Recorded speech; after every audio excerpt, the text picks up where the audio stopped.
Goedenavond. Vandaag presenteert Erkenbrand u eens iets nieuws, gezien wij altijd zo ongelooflijk pretentieus lopen doen op de alt-right over dat wij kunst en cultuur verdedigen en de waarheid verdedigen, dachten wij, we nemen een terugblik op de Europese culturele geschiedenis en te beginnen met klassieke muziek. Een ondergeapprecieerd item en dat te veel door links gekaapt wordt. Dachten wij dat daar een blik op te werpen, een analyse van te maken en hiermee dus een korte introductie. Onder dit nummer verklaren wij dus der totale gris aan de klassieke muziek. This podcast will again be in English, as several of my guests are native English speakers. I'm here tonight with Mr. H, back for some more. Welcome, Mr. H. Yep, I'm back for more. David Yorkshire, also back for more. Back for more, as ever. And the new guest, Wagenaar, who is Dutch, but will be speaking English like me. Yes, thank you very much for being here. Right. So this episode we will be discussing a short introduction to the history and styles of classical music. This will become a mini-series, so eventually we will be discussing this further in depth. So this will be a first short overview for people getting interested, people who are veterans but aren't really familiar with the structures and history. General little info cast. So Mr. H, you had a script prepared like last time, so I'll give the floor to you. Yes, well, we wanted to talk about classical music for people that were too embarrassed to admit they didn't know a lot about classical music, and that could also be some of us here tonight. Before I begin, I would like to talk about possible literature that you could read, and a couple of the books that I've started reading about getting into classical music for the novice, for someone that doesn't know very much about the subject, is Jan Swafford's Vintage Guide to Classical Music, and one in Dutch for the Dutch listeners is Van Bach tot Bernstein van Boomsma and Baudet. No need to thank us, Baudet. This book is actually pretty good for the Dutch readers. Of course, I read Dutch, and it goes through the periods, which I've noticed that most of the classical books for new people that don't know much about classical, they approach this subject by the periods. So instead of filling you full of terminology that you don't understand, the beautiful Latin words for the different types of instrumental tempos and such, it merely begins with period and kind of guides you through how the music changes. And I've noticed this theme with most of the literature out there. So sticking with this theme, I guess we can go through the periods of what I've seen in the literature and what most of the authors of these books seem to agree is a good way to handle this. The medieval period is from about the 5th century to the 15th century. And then we go to the Renaissance period, about the 14th to the 17th century. And then we hit Baroque at about 1600 to 1750.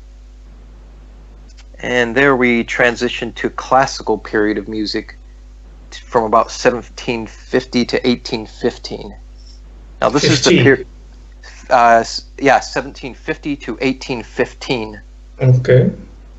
And this seems to be the period that most people that don't know a lot about classical music associate with what they think are typical classical sounds.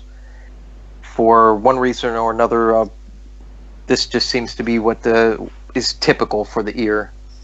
And then we get into the Romantic period, which seems to be broken down into two pieces by some experts, and that is the early Romantic and the late Romantic. So the early Romantic is looking about 1830 to 1860, and the late Romantic period is from 1860 to 1920.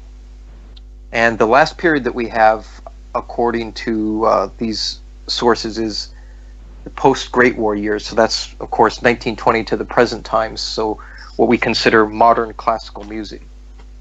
Yes, well, of course, these are all estimations because some composers flow into another period or something. And for example, Richard Strauss is still reckoned to be a romantic, and he wrote, for example, in 1940, 1945. So, but you could say that the the most essential period are the periods you have mentioned. Yes.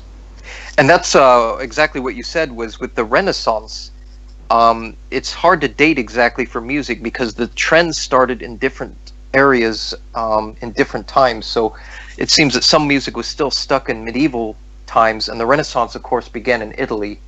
So it wasn't like modern times where they had communication methods quickly to bring Renaissance ideas into music. So yeah, exactly what you said. There were areas in Europe that were still stuck in medieval music for a little bit of time.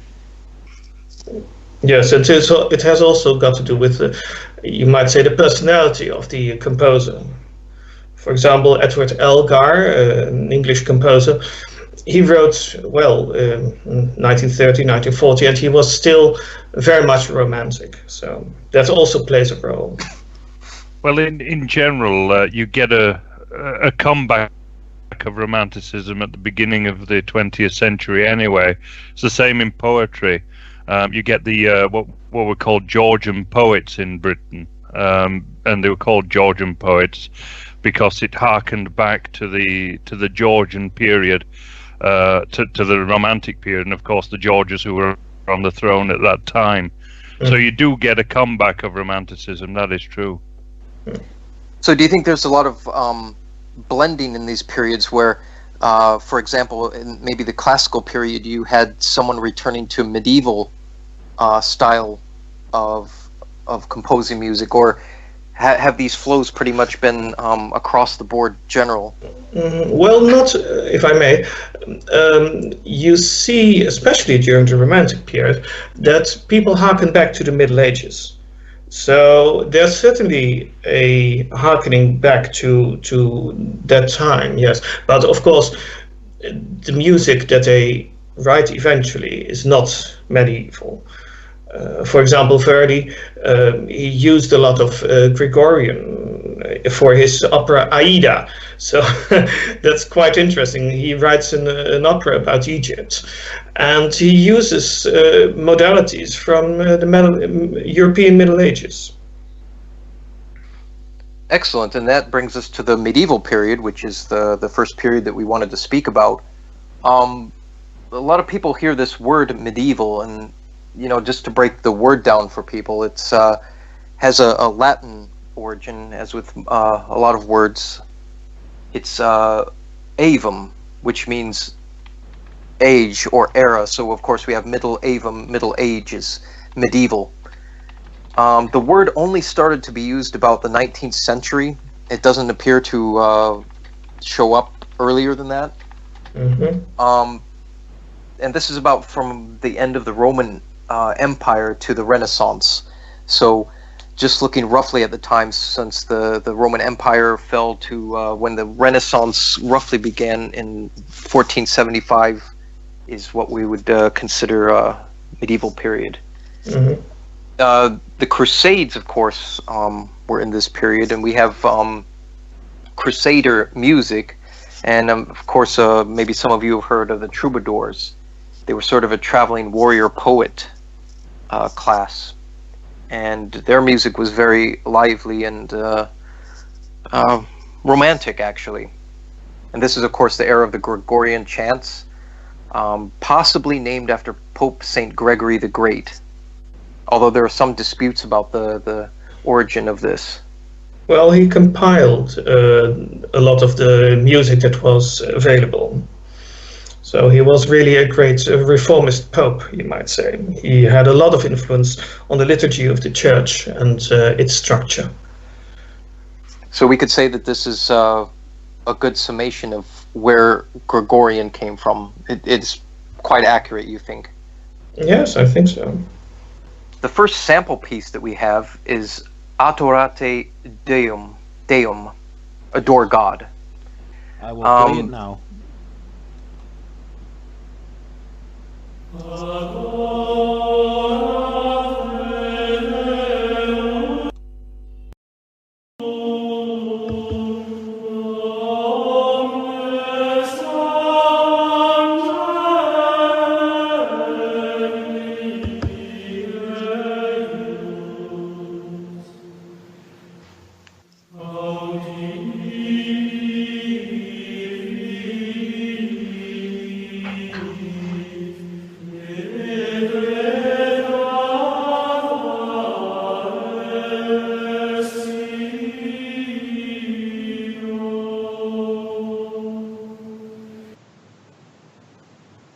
lovely piece of chanting there. If I could just give the English translation to the Latin that was there is, adore God, all you his angels. Sion heard and was glad, and the daughters of Judah rejoiced. The Lord hath reigned. Let earth rejoice, let many islands be glad. Adore. The heavens declare his justice, and all people saw his glory. Adore. Beautiful piece from the medieval period. What we have in this period is what they call very simple music. I'm looking for the term, but I believe it's monophony. If Wagner, are you aware of that term? Yes, it's monophony because, well, only one note is being sung by a whole choir. And how can you explain this for the novice? I think that this has to be. Wagner, why don't you continue? All right.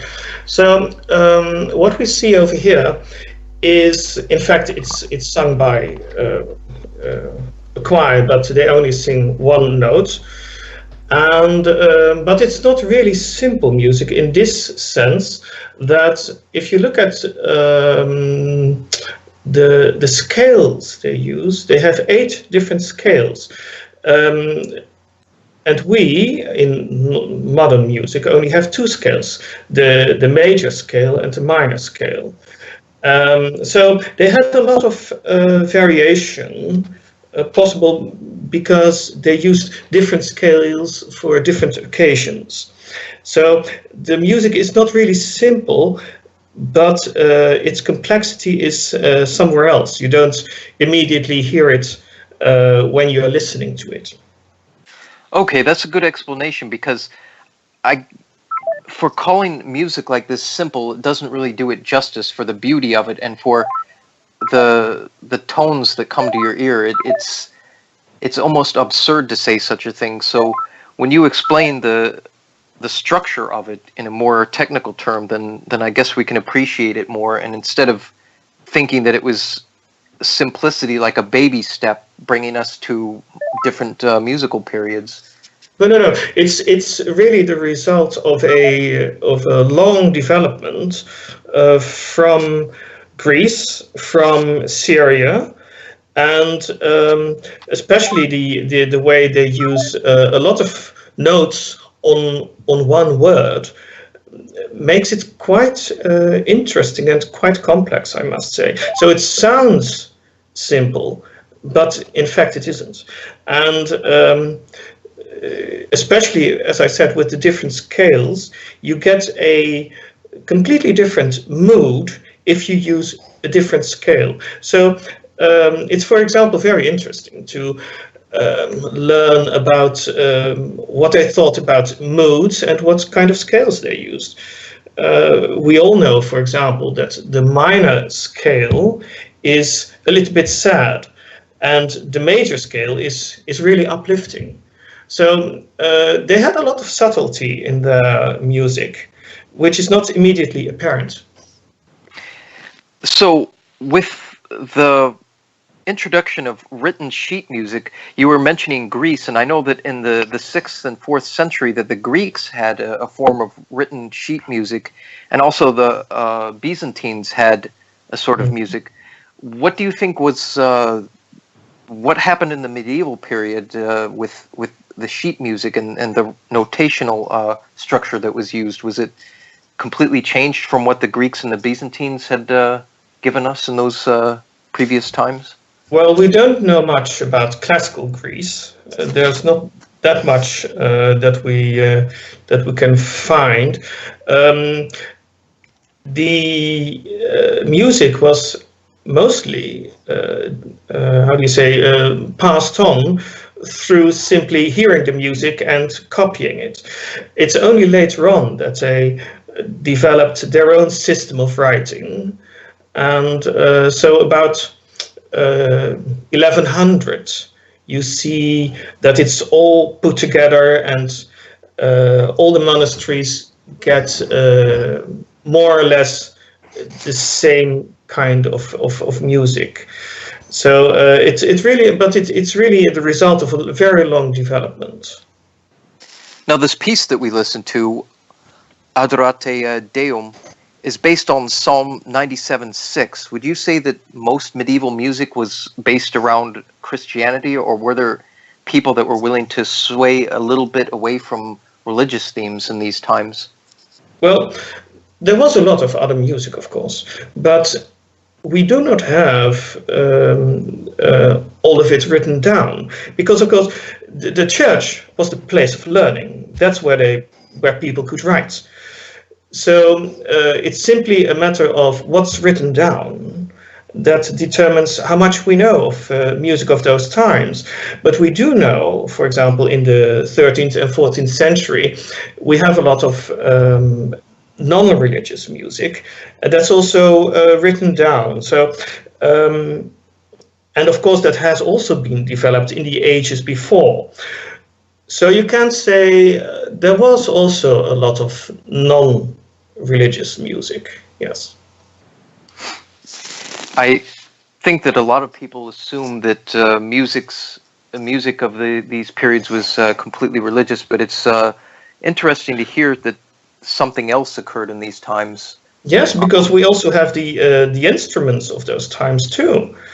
So people have never been without music. It's the only thing that, well, who is in power, who has the means of writing. So our vision of history is rather skewed because we are dependent upon written sources normally.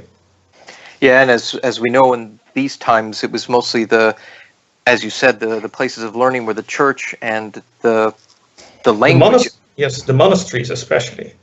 And the language of the learned was Latin, which was a language that was inaccessible to the general populace in those times. Yes. I think one thing as well is that you also have medieval folk music as well, which is also equally important. That was also written down. Something like Summa is coming in, for example, which you hear at the end of the film The Wicker Man. That's from the 13th century, and this kind of thing was also written down. So there was very much an organic relationship to music, and the chanting was part of that. People have to remember as well that the abbey structure was a part of organic life, and that the peasantry worked on the fields that were owned by the abbeys and worked for the monks. And so there was an entire community that was together, and there was not really the kind of separation of high and low culture that we later saw. If anyone would like to listen to a folk artist, I could recommend Lorena McKennitt or Blackmore's Night, Faun. There's a lot of these folk bands still around that still play, especially in Germany and the Nordic countries. Yes, well, they use themes from that period, but of course they do something to it, so they make it differently, of course. But it's quite interesting to hear, especially when they use authentic or more or less authentic instruments from that period. For example, The Lord of the Rings, they use a special Norwegian fiddle for the theme of Rohan, I believe. And that really has a very distinct sound, very beautiful, by the way. And I don't know exactly the period that fiddle was developed. I think it's probably late Middle Ages. But you do get an impression of what the sounds were of those times. So, Mr. H, shall we move on to the next period? Yes, the next period is a Renaissance, which of course sounds French. This is another Latin word. Renaissance means rebirth or revival, and it's stemming from the Latin word renasci. In this period, instruments began to have more prominent roles, where in the medieval period, even though instruments were used, it was mostly vocal music from what my studies have shown. It's understood that the Renaissance started in Italy and saw an explosion of knowledge and discovery. So the Renaissance period not only affected music, but it affected the entire culture, learning, science. Polyphonic melodies came into use in this period, and this consisted of 2 or more lines of simultaneously independent melodies. And perhaps Wagner can go into a little more depth about the difference between monophony and polyphony. Yes, well, monophony was the standard for the church for most of the time.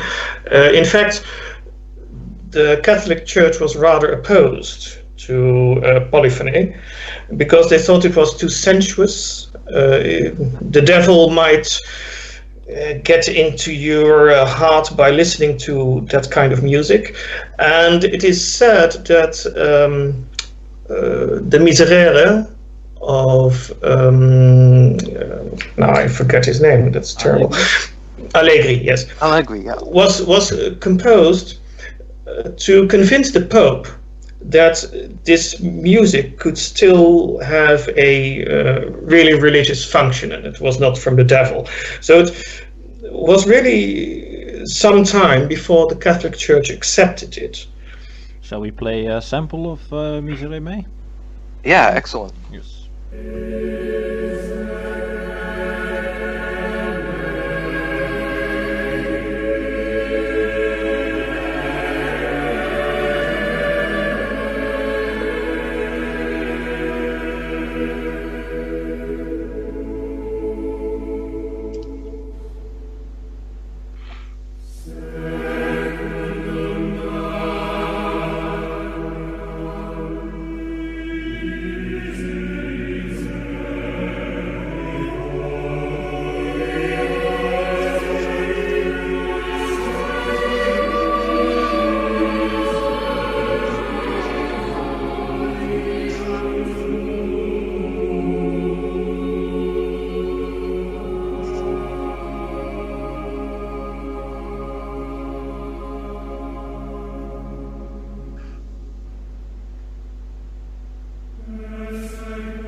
You have quite a taste for long pieces, Mr. H. Well, Not that long. this piece is hauntingly beautiful, and even though it repeats the basic theme, its beauty still captures you every single moment of the piece. And translated from the Latin, it simply means, "Oh God, have mercy on us." Yes. So it's a call for mercy. Yes. Well, the thing is, repetition is important. So if a theme does not get repeated, then people are at a loss, you might say. So repetition is not a bug; it's a feature, you might say. I wanted to add 2 remarks, if I may. The first is, why do we call it Renaissance? Renaissance because it's the rebirth of classical civilization. People were starting to read Plato again, to read Aristotle again, and they had a kind of new stress on humans, you might say. At the same time, you see from this piece, for example, that they also use this new wave of innovation to create the most heavenly music. Second remark, if you listen to this music, it's something that's beautiful like a crystal, you might say. It's a vision of heaven, of things that never change, of the eternal. It's really it's very static, but very beautiful. It's not passionate music, like the music we shall discuss later on. So it's really a different view of music. So you can say it's much more complicated, maybe in structure, but there's the same vision as the Gregorian chant. It's you turn yourself away from this world towards heaven, and that can be quite enjoyable, I must say, but for humans sometimes also a little bit dull. We're not discussing your opium addiction, are we? That will come later on. Right. But I agree with Allegri. What happened here with that lone soprano that ascends to heaven, it's an angel. It is the most beautiful piece because she lifts up from the rest of the choir, and she's ascending so slightly until she reaches the zenith of her note. It's breathtaking. Yes, but I think it's a boy. Possibly in these times it was, yeah. Because women were not allowed to sing in church. So it was always the boys who were the high voices, soprano and alto, and then you've got the male voices, tenor and bass.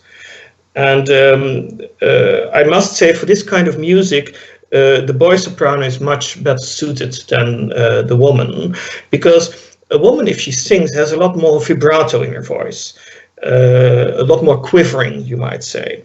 Whereas if boy sings, it's much more a straight line, you might say. It's very clear. It's not passionate, but it is enchanting, you might say. Just listening to this Allegri piece, would you guess that this was a boy singing this lone soprano piece? Definitely. Or maybe a little, but not not a woman. No, I just wanted to add a general comment on the Renaissance, and that's about all the arts really, but it can be applied to classical music as well. You're getting a separation of high culture here from the culture of the masses increasingly, and so it's in its complexity, it is becoming more for a highly educated part of society. In other words, for the clerics and for the aristocracy, for the members of church, and for the merchants and so on, and so yes, the merchants. But hand rubbing intensifies. The hand rubbing. So we're getting away from kind of the medieval organic society into a more class-based society, because not everyone can participate in this culture anymore.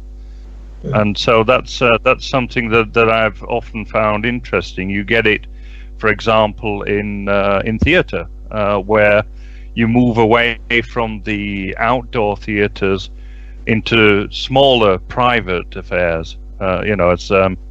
As we enter the late Elizabethan period in England, and Shakespeare's plays reflect that. Actually, if you look at Shakespeare's plays, you get the earlier ones where you have more sort of proletarian characters in them, so that there's something for everyone. And in the later ones, they're not really bothered with as much, and that reflects a change in taste and a change in who you're creating culture for. But that would rather contradict Marx's assertion that all hitherto history has been the oppression of classes. Yes, well, Marx often and spoke nonsense. Yeah. Well, I would like to add something to that, if I may. Of course, in the Middle Ages, you also had classes, 3 classes. Yes, that's true. That's true. But I can imagine that culture was not as segregated as later on. So this is my point. Yes. Mm-hmm. Well, bringing it back to music a bit, perhaps this was true about how the music was separated for the masses, but also for the people that enjoyed the music. From what I've come across in literature is that a surprising statement that even people that enjoyed this music only heard their favorite piece maybe a few times in their lifetime, which I think is kind of amazing to think that now we can simply go to iPod or something and play our favorite piece over and over and over. But in previous times, it was quite a luxury to hear your favorite piece of music. That's right. It was an event, just like I suppose a concert is now, just like I suppose the 50th anniversary of Pet Sounds tour is coming up, and that's sort of an event. Yes. Well, of course, that's really, but something like that is not really new. When our parents were young, then it was also like this, that not many people had gramophones or radio. So if they wanted to hear music, they had to do it themselves. And but if you want to listen to a piece like the Miserere, then you need so many musicians that, well, it's hardly possible to assemble them all together very often, of course. So we are blessed, even if we don't know it. And that's why we're trying to bring classical music to the masses, or at least the alt-right, because they have to understand masses. The dirty, unwashed masses, because we have to realize that this is a part of our culture, and if this beauty is lost, then it's lost forever. And I think it's a shame, and that we should educate ourselves on the past and this beauty that we have access to. We all have access to this music on a daily basis. Yes, that also. Well, sorry? No, please. Well, this I was just about to say that yes, this high culture, this classical culture, doesn't exist really too much outside of our race. In the East Asians, yes, to an extent, but modern musicologists try to equate classical music with black folk music, from Africa and stuff like that. Well, no, the things that you can equate or at least compare are European folk music and African folk music, but classical music simply does not exist in Africa. No. It is completely different. It's a unique development. Could you think of a classical Chinese piece that is similar to one of these pieces, Wagner?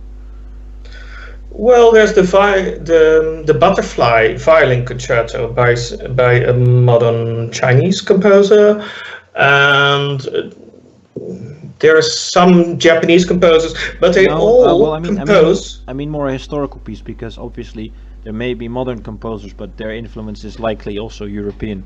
They have copied the Europeans, yes. So can you think of something like the Age of Confucianism or something that would have similar? No. Well, they do have a classical tradition, of course. Chinese opera, I've listened a few times to that. That's quite well developed too, but it's, well, not like classical music. And also, of course, because the spirit of our people is reflected in our music. Maybe that's the art form in which it is reflected most accurately, most exactly. So there's another reason why I should say that we should listen to classical music, which is we connect to our ancestors, to what they felt. And if we want to regain our footing in this mad multicultural world, then we have to connect to them. And listening to their music is one of the best things I can think of to connect. It's very important because music is an emotion. It gets right to the heart. So I would say I generally tend to call music just a manifestation of emotions, because that's what it does. It evokes emotions in you. yes, and I don't think we'll come to that, but in a later episode we might talk about the music theories of Arthur Schopenhauer, for example, who has written tremendously interesting things about that. But we'll get to that someday, I guess. Schopenhauer was cucked by Nietzsche, anyway. Yeah. You can't understand Nietzsche if you don't understand Schopenhauer. Nietzsche is always talking to Schopenhauer, you might say. So don't underestimate Schopenhauer, please. All right, Mr. H. So in any case, Nietzsche was just Carlyle for teens. well, I can agree that Nietzsche was a little edgy. Shall we close off this period with another piece, Mr. H? Yeah, here we have a piece by William Byrd, Mass for Four Voices. And this piece I chose because I don't want to use the word complexity, but I want to show how from the medieval period to the Renaissance that the music is changing, and you can hear the changes slightly. And I'm hoping that I capture this in comparing Adorate Deum to William Byrd's Mass for Four Voices. Yeah. All right, let's play it.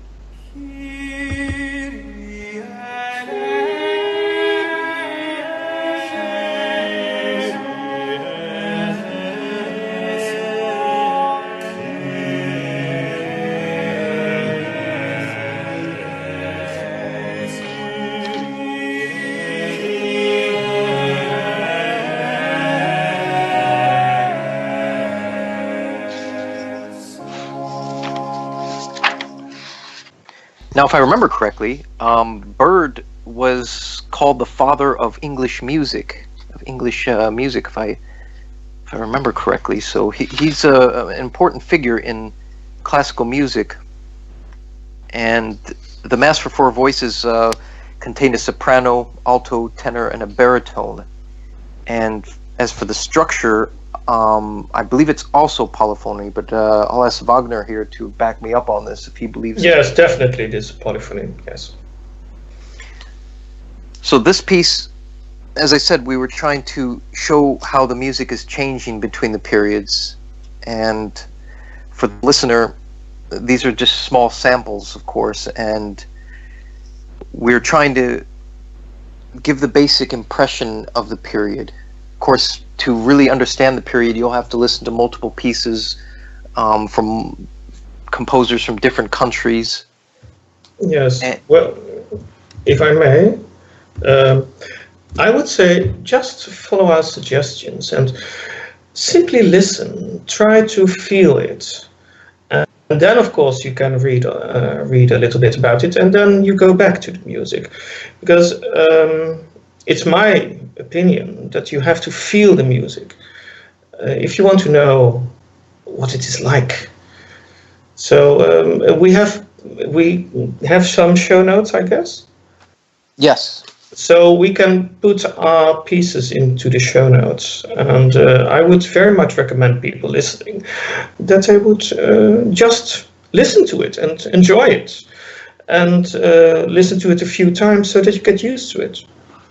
I think that's the reason why when people talk about classical music and they try to convey the passion of the music to other people, they don't begin with technical terms. They usually begin with emotional terms. Exactly. You never hear anyone talking about the tempo and telling you the structure of it like it's a technical drawing. And I think that shows that people that really appreciate classical music have indeed tapped into the emotional part of what it is. Shall we move Yes. on to your favorite period now, Mr. H? Well, I'm a Baroque man, and I love everything Baroque, and I didn't realize it until I found out what Baroque was. This was sort of in classical terms, for not only music but also in art and architecture, was a little bit more flashy. I think you could see Baroque style buildings with the beautiful ornaments and the ridiculous gold and such. It's beauty, but it's a beauty that you appreciate, and in the wrong context it would be considered kitsch, which I've heard that when I was in Rome, they say any of these statues or fountains, if you were to place them anywhere but Rome, they would be kitsch. So I believe, like, with Baroque style art and architecture, it belongs in the place where it was built. And people trying to reproduce Baroque, it often comes off a little bit kitsch. So the music was also considered that in its period. The term Baroque means a misshaped pearl, misformed pearl. You speak Portuguese, Fausto. Portuguese word Barroco. Baroque, yes. And the Spanish word Barroco, Baruzzo. They both mean misformed pearl, and this was a daily usage word that we use for something that's elaborate. So the art and the architecture of the period was certainly more dramatic than anything that came out of the Renaissance. And the composers were about the same. One of my favorite pieces is what I consider, from my listening to Baroque music, is perfectly English Baroque, and that is Henry Purcell's Come Ye Sons of Art, and that's an ode to the birthday of Queen Mary in 1694. Shall we play a sample? Yeah. Well, I'd like to explain what happens first. Yes, all right. Before we play the sample. Now, the section that I've chosen, there is just a solo singer inviting us to come to the festivities. Come ye sons of art. Come ye sons of art. So she's inviting us to come to the feast, to the festival. Then, at one point, the music explodes from the single voice to an entire choir and musical instruments. So we're going to hear that. We're going to hear this single voice, and then an explosion of Baroque sounds. For me, it's the essence of Baroque. All right, so we'll play it now.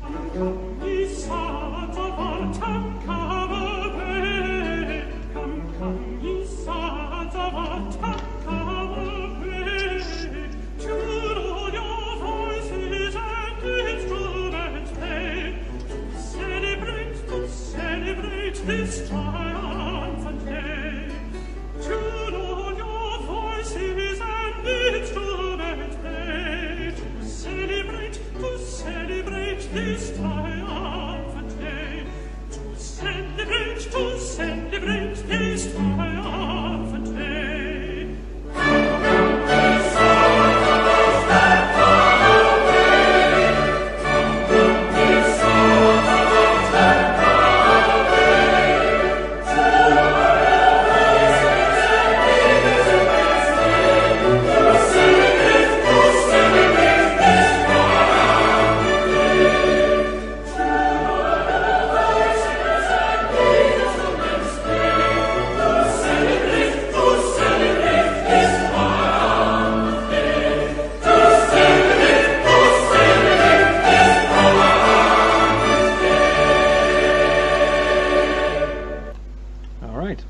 I must personally say that I don't really like the affectation in the voice that they use in these English Baroque pieces, but that's my personal taste.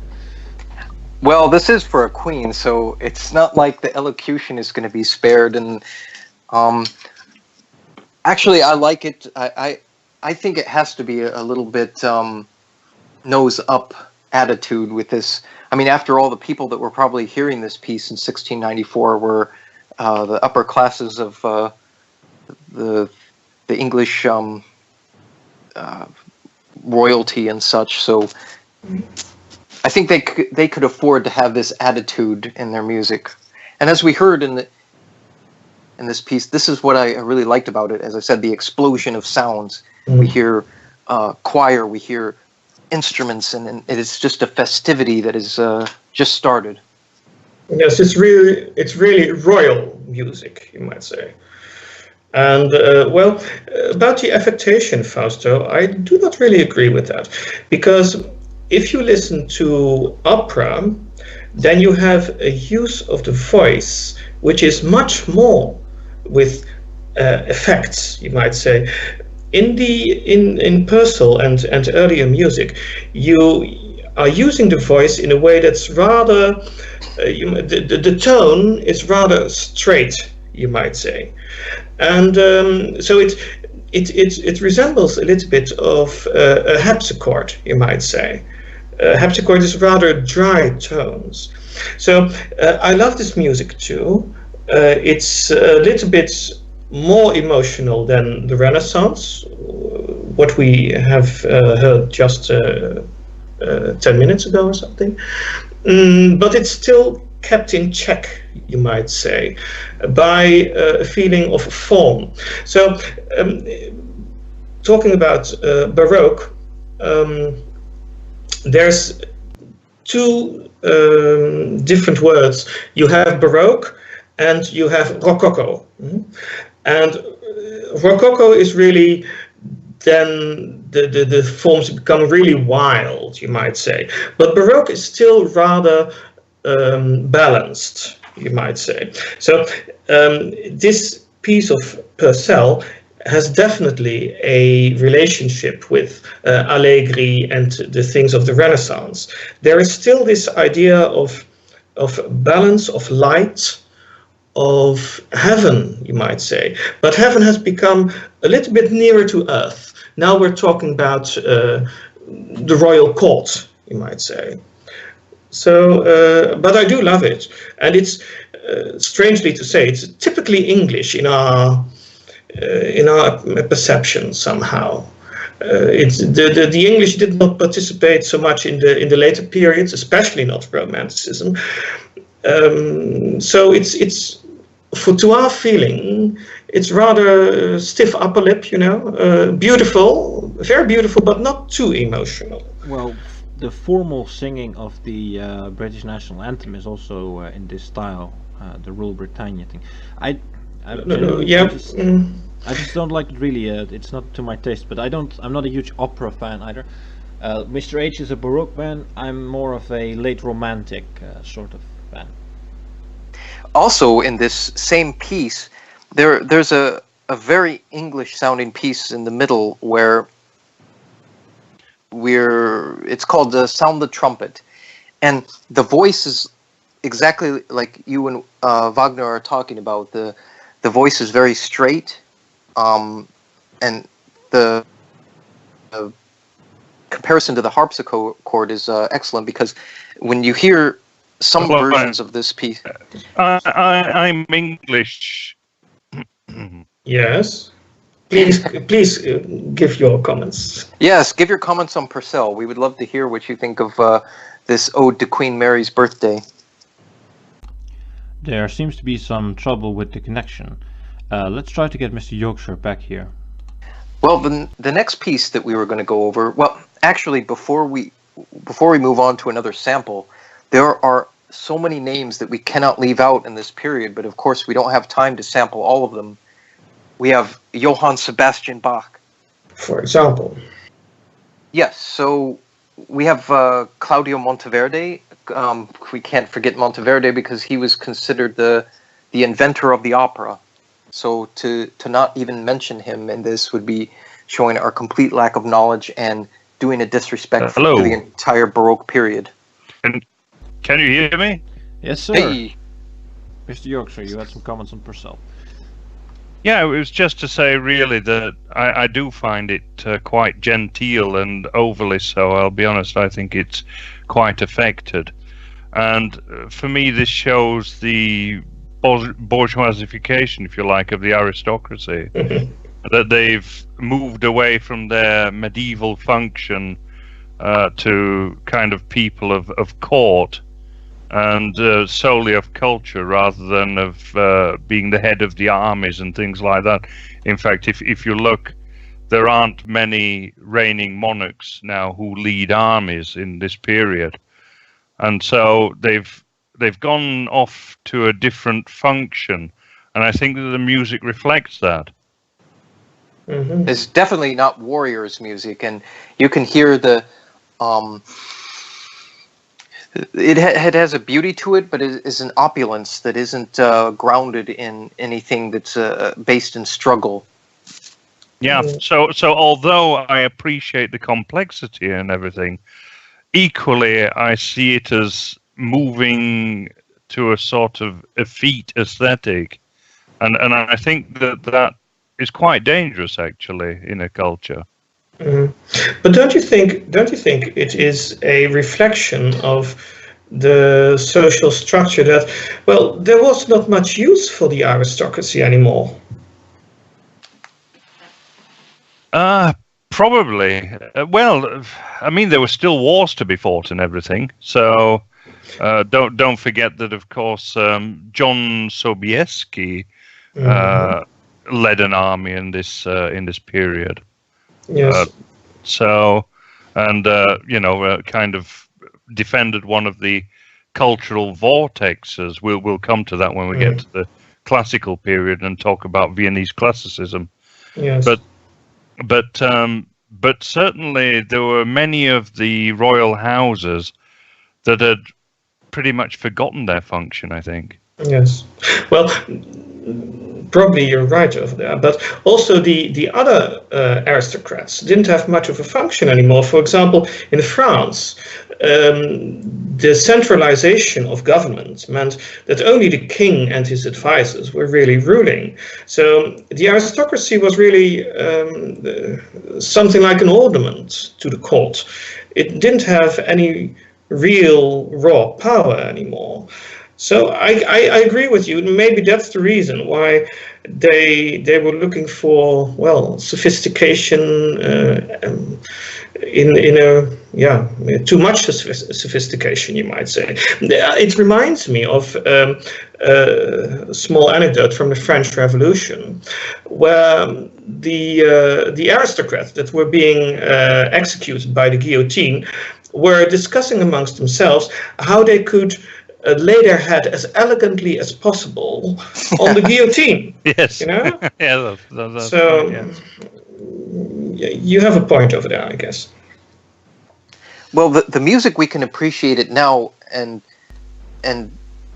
although we understand the implications societally for the way that the monarchy was living, it's an interesting case subject in the tones and the mood of the music. Because, as we were discussing, the opulence is something that was so alien to the regular people, and even today, that sort of opulence is very hard to witness in real life. Well, you can witness it, but you cannot participate. You cannot participate. We wanted to talk about some other composers. We wanted to make it. I mentioned a few, but we're just going to do this one more time. We cannot forget Johann Sebastian Bach.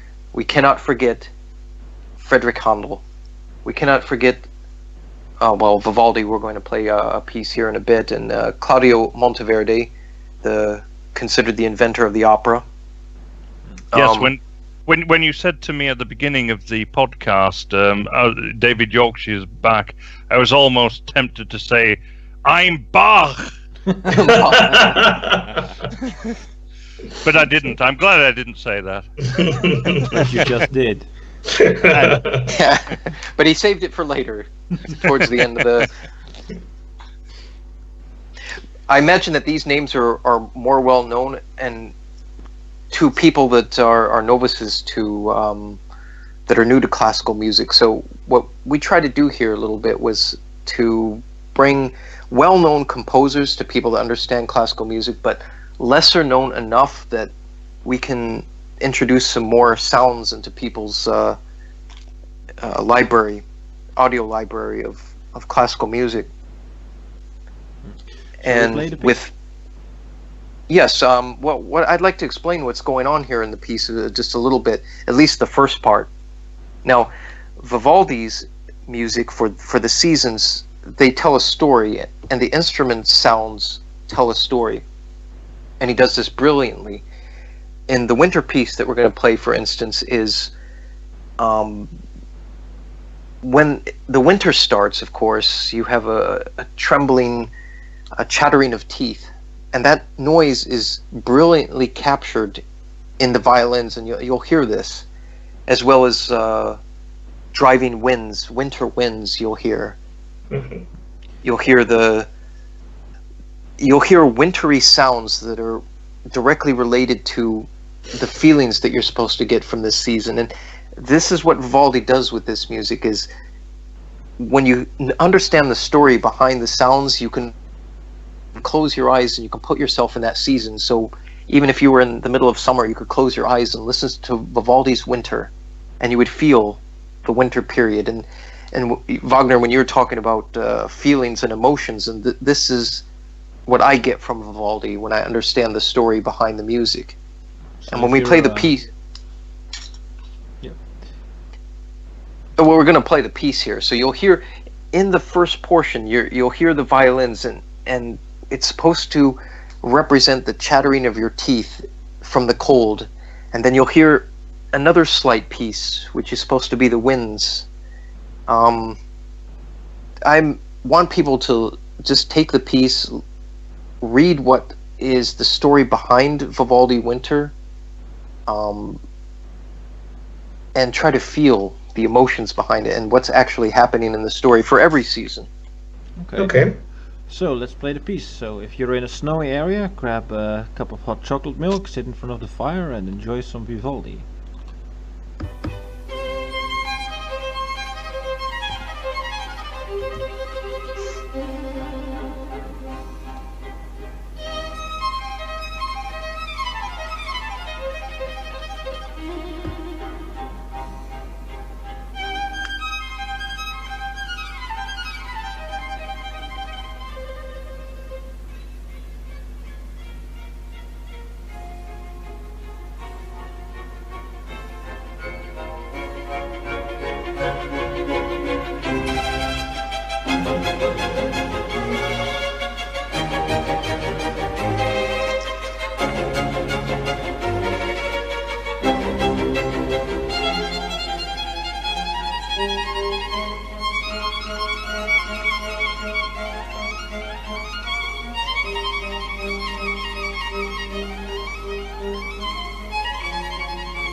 Yes, the shivering violin would make one think of, shuddering from the cold in winter. And this is the brilliance of Quattro Stagioni, is when Well, I don't like olives that much, so I'm sure Vivaldi could make a piece that would make you cry when thinking about pizza if he were to put it to music. yes, it reminds me of Richard Strauss, who said famously that he could compose a piece that would sound like a glass of beer. I can imagine that, sure. Yes, especially as a German. Actually, I can imagine you being able to compose different pieces for different kinds of beer. A That stout would be is wonderful. darker, and a cold lager on a summer day, sort of thing. Yeah, I can imagine that. I'm sure Well, it has been done. Actually talking about this, reading through one of these books, I came across something interesting, that when we think of classical music, we think that all of the music is extremely uptight and everything. But I was reading that Henry Purcell wrote a kind of dirty little piece called Pox on You. And this was a sort of a beer hall piece that had fart and burping noises incorporated into it. So these guys were not were not all church and powdered Yeah. wigs. They played around with different genres of music, and Pax on You is this sort of piece where no one would ever think that a man wearing a powdered wig writing pieces for the Queen would write such a beer hall gutter music. Yes, well, the people were not at all emasculated at that time. In contrast a little bit to what Mr. Yorkshire has been saying. For example, Johann Sebastian Bach had 24 children. I mean, he must have been busy and bad. And those people did also have balls. Some of them brass balls, I'm quite sure. So it's a little bit also the culture of people who today listen to that kind of music. Those people tend to be uptight, much more than the people who were living the music at the time. For example, Mozart. People have all these. Lick me am Arsch, lick me schon am Arsch. Yeah. Yes, well, that's maybe a little bit overdoing it, but they did have a lot of feelings. So yes, but that's extremely vulgar, you might say. But there's a little bit of middle ground, you might say, where you can say, well, I have a lot of feelings. I like sex, I like food, etc., etc. And those people were much more like that. But there is a kind of culture around people who like that music that is very. In German, they have a wonderful term for it. They call it hochnäsig, which means with your nose in the air. So we should never forget that. Yes. Bach definitely had balls. Yes, I know this term, and also we in Britain around the same time had a very famous poet and playwright called the Earl of Rochester, who was quite known for his vulgar work, if you like, including a play called Sodom, or the Quintessence of Debauchery. My God. where you had people riding on stage, riding enormous dildos and things like that.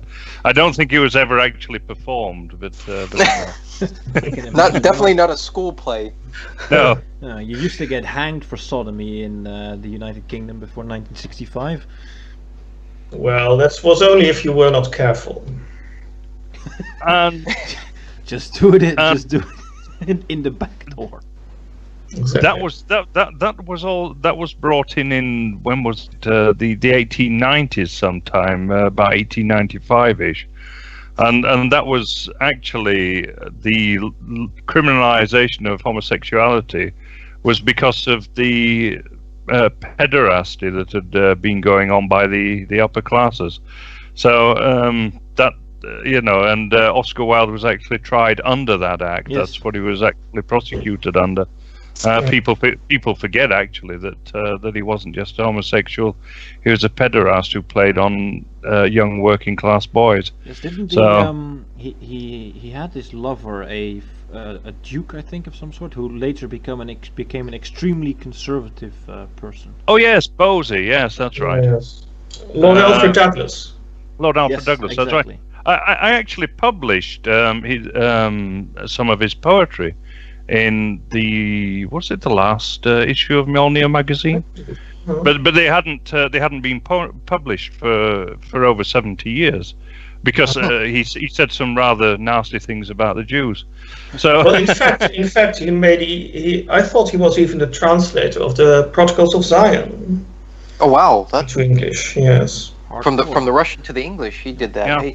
Because I know that one of the original copies, is it the original copy that's in the in a museum in Britain of the Protocols of Zion. Yeah. Well, whatever. So. but I'd like yes, to take a few it's true. steps back. It's true. He completely renounced his earlier debauched life and actually criticised Wilde as having preyed upon him, that he was the older man. So. I'd like to take a few steps back also to composers writing more vulgar pieces. A lot of You like something that? that has rather disappeared from our culture today, and even in Germany, you used to have beer halls and song halls, and people would gather there and sing songs together a lot. This used to be a very common tradition throughout most of Northern Europe. And you'd have all these jingoistic songs that would be sung there. So that was a market unto itself for composers to write for. And that's one of the reasons they used to write it. It's dead, completely dead now, of course. I think it probably died in Germany with, of course, the Nazi Party, because it was associated beer hall and everything was too associated with them. And music halls died somewhere in the 60s in Britain, I think. But these days, pub culture is dying in Britain. They're closing a lot of pubs. It is killed by television, of course. Radio and television has killed popular culture in that respect. yes. How do you feel generally, if I could ask you guys, if I can field this question to everyone here on the panel, do you feel that classical music is coming back or has stayed the same, or do you see any revival in the interest in classical music? Yes, interestingly, in Japan it seems to be very big. If you look up classical Yes, pieces, folk pieces on YouTube, you will find that they very often are uploaded by Japanese accounts or have Japanese subtitles. And there's a lot more interest for. I know some musicians, for example, who work exclusively in Japan because there's not enough work for them here. Wow. Well, Yes.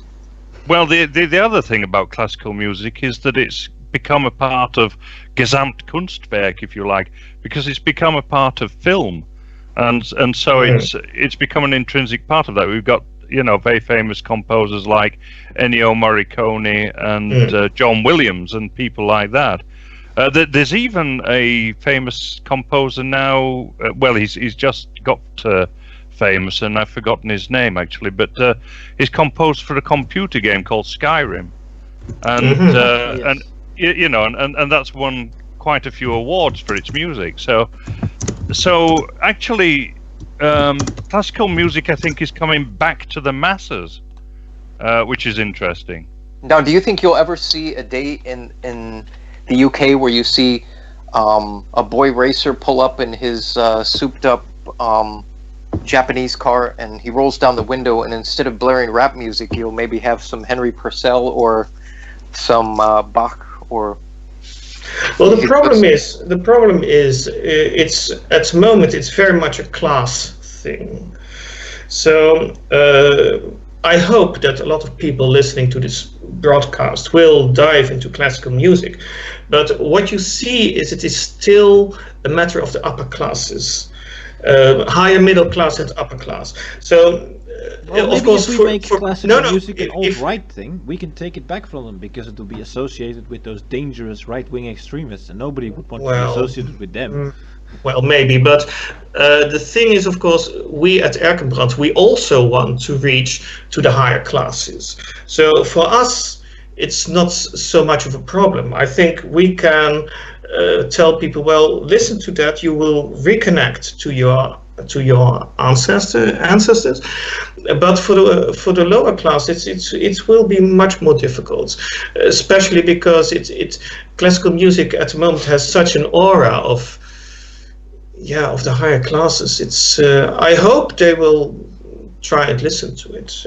And don't forget, for example, Johann Strauss, not Richard Strauss, but Johann Strauss. That was the popular music of the day. The Viennese music Mr. Yorkshire is going to talk about. That was popular music.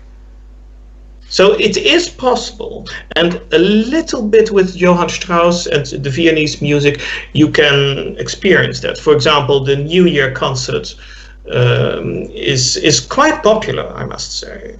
The New Year's concert in Vienna is broadcast Vienna, literally all over the world. Yes.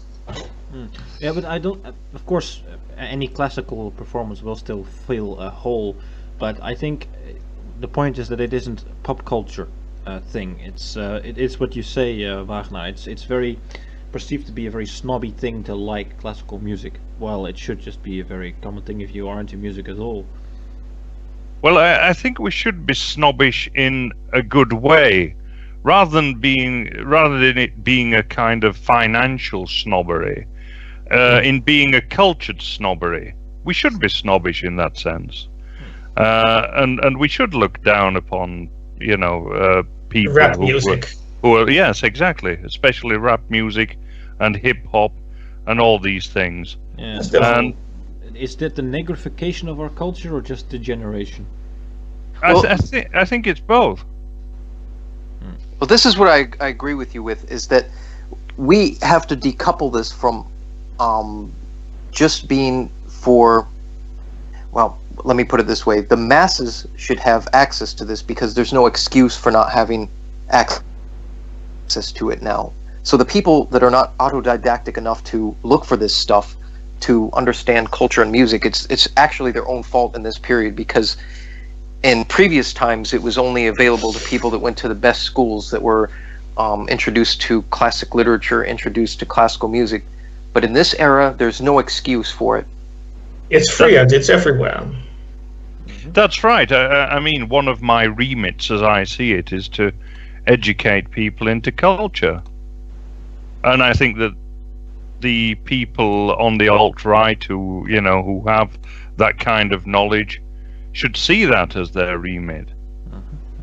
Exactly. Right, well, I think we'll move on to the next part. Thank you all for listening to this first episode, and thank you for bearing with us during these technical difficulties. Before we close, I'd like to thank one of our donators, Yuri alias Arnulf.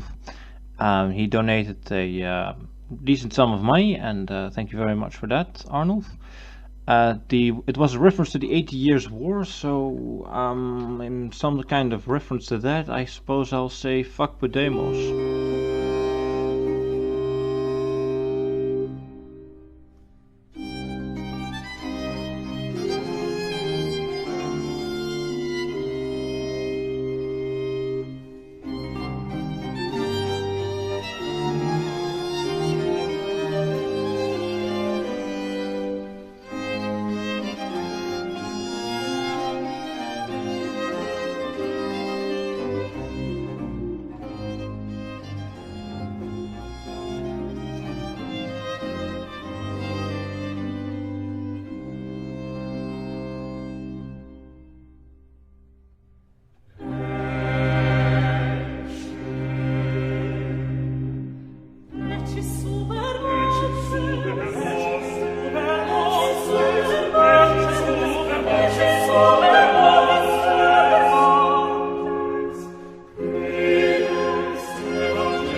Salve,